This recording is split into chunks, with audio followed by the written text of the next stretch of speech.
If you're trying to write a book while working, caregiving, or raising little kids, you already know how hard it is to get the writing done. But it is possible. There's one thing that can help make your writing dreams come true, even with a full, demanding life. And I'm not talking about the standard Pomodoro technique recommendations or anything else you've probably heard of. This is something different. And once you understand it, your work can start moving forward again. Stay tuned.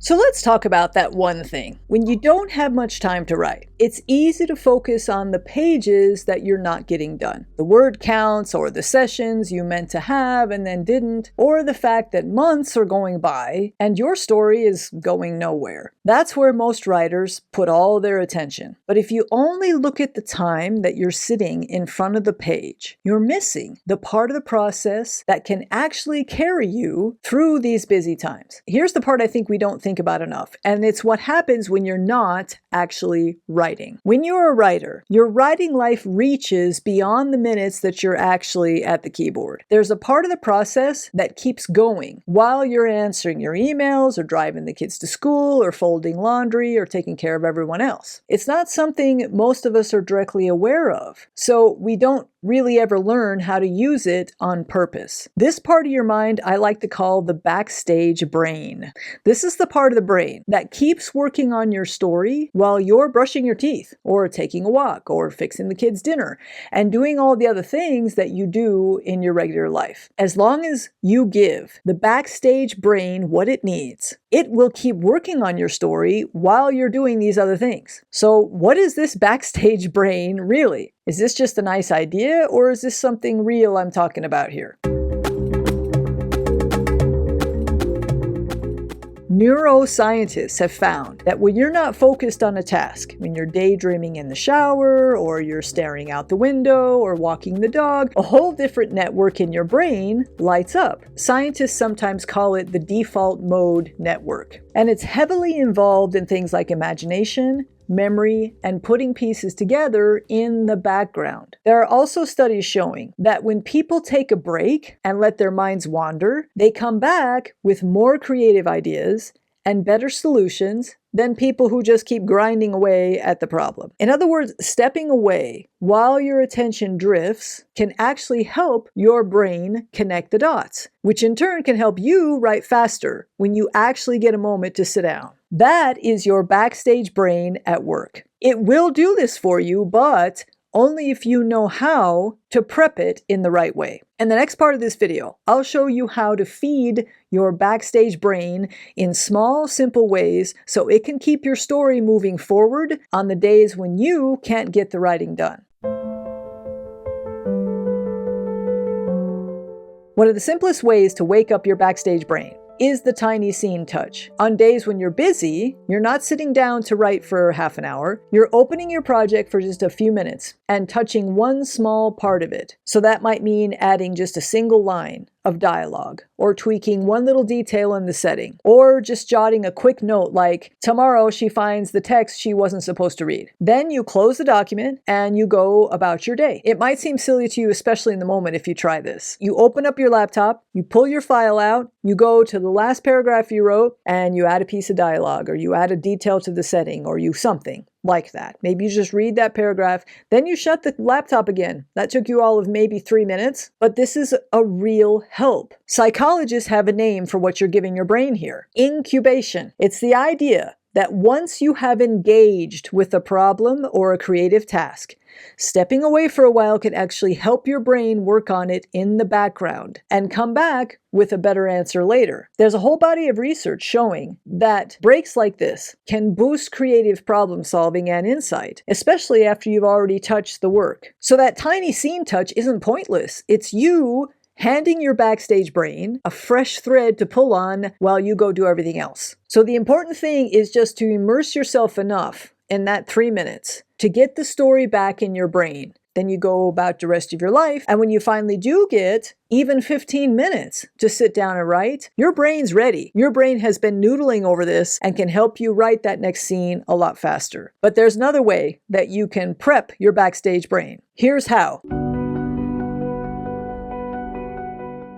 You give it a specific question to carry around for the day. I love how this works. So that might sound like, what is my character really afraid of in this next scene? Or what's the next thing that would go wrong if I let it? Or how can I get my characters out of this chapter without a boring transition? So you're not forcing an answer here. You're just planting the question in your head and then you're moving on. One really good way to do this is to write the question down, like on a sticky note or on your file or somewhere in your writing nook. Even better is putting that sticky note that you've written the question on the mirror in the bathroom or on the refrigerator or wherever you're likely to see it a lot. Or you can write it in your cell phone with an alarm that will bring up that question at a time or two throughout your day, reminding your backstage brain that it has work to do. There's a line of research called unconscious thought and creative incubation that basically says when you give your brain a clear problem and then shift your attention to something else, it can quietly keep working on that problem in the background and sometimes come back with better solutions than if you'd sat there grinding away on what to do next. So that one sentence you throw at yourself before work, it's a real prompt for your backstage brain to keep the story simmering while you're answering emails or commuting and making dinner. And then the next time you get to sit down,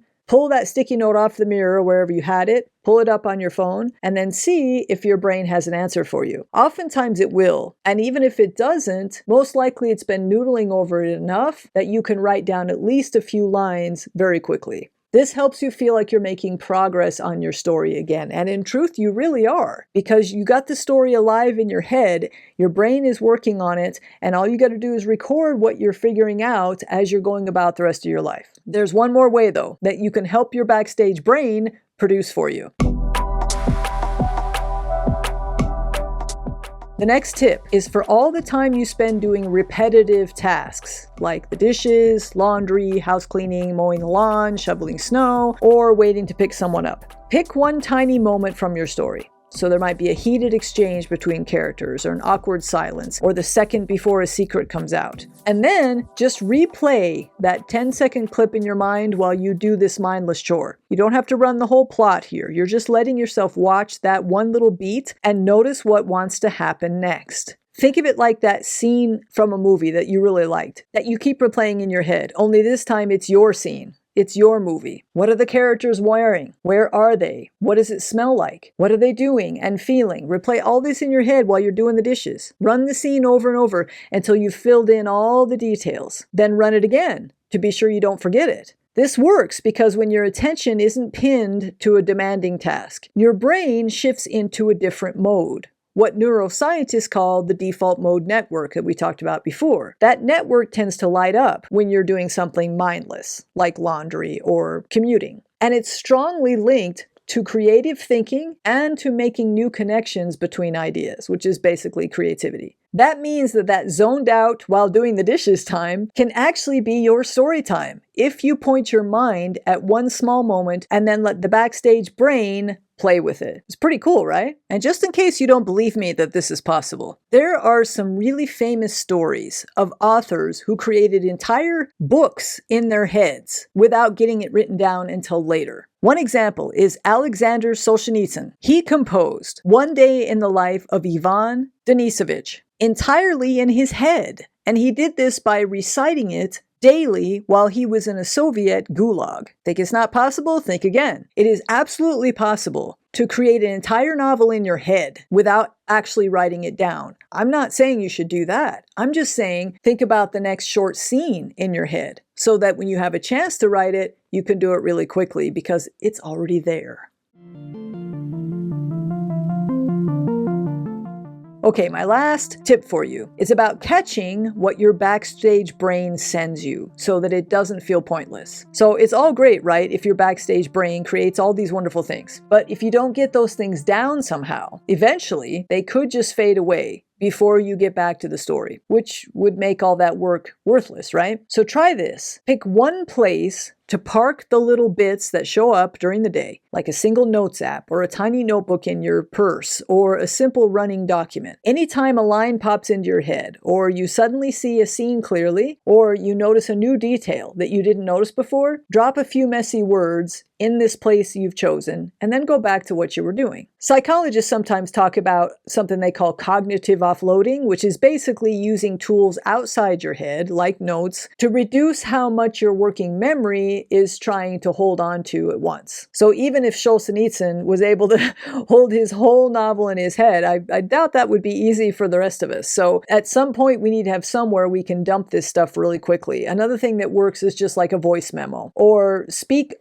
email to yourself and then send that. Just speak out what you're seeing from the scene and then send that email to yourself, and you can use it later when you sit down to write. This helps free up more mental bandwidth for actual thinking and creativity, instead of just staying with the same scene and trying not to forget everything you thought of there. And you can keep your backstage brain humming on the next scene and the next by making sure you're offloading the information that it's giving you regularly. The other thing this does is that the more you offload the information somewhere, the more you teach your backstage brain that what it's doing is valuable, and it will actually compel it to work even harder and to deliver even more information to you. It's kind of like you're giving the brain a job, and the more that it realizes that you're serious about this and you're taking notes and you're getting this stuff down, the more it's going to deliver for you. It's kind of like when you exercise. The more that you exercise every day, the more energy your body produces so that it's ready for this exercise. The brain works in a similar way. The more you challenge it to work on this story while you're doing these other things in your life, and then you offload that information and challenge it again, the more you're building that muscle so that it can work even more efficiently for you.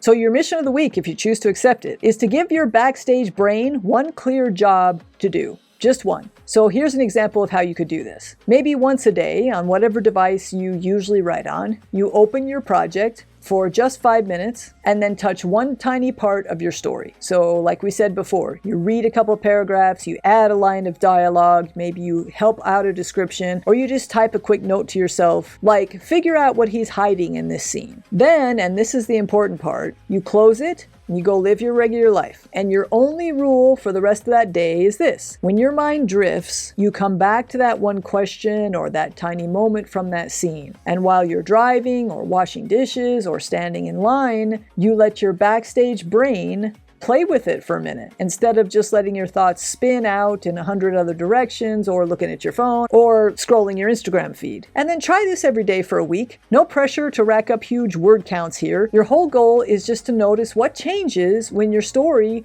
gets this daily attention, even on the days when you don't have time to write. And if you try this and start to feel your story waking back up a little bit, that's your backstage brain telling you that it's still in there and it's working with you, even in the middle of a really full, busy, demanding life. So you've just given your backstage brain a job. If you want to go one step further and understand how your brain naturally likes to approach writing in the first place, I've got something that can help with that too. I created a free writer mindset quiz that shows you which mindset pattern you tend to fall into when you sit down to write. It'll give you a type and a breakdown of your strengths and some specific ways you can work with your brain instead of fighting it all the time. You can take it for free at the link below. And if you want to keep going with this work on your writing brain, check out the next video coming up on the end screen. That's your next step. Thanks for watching, and I'll see you there.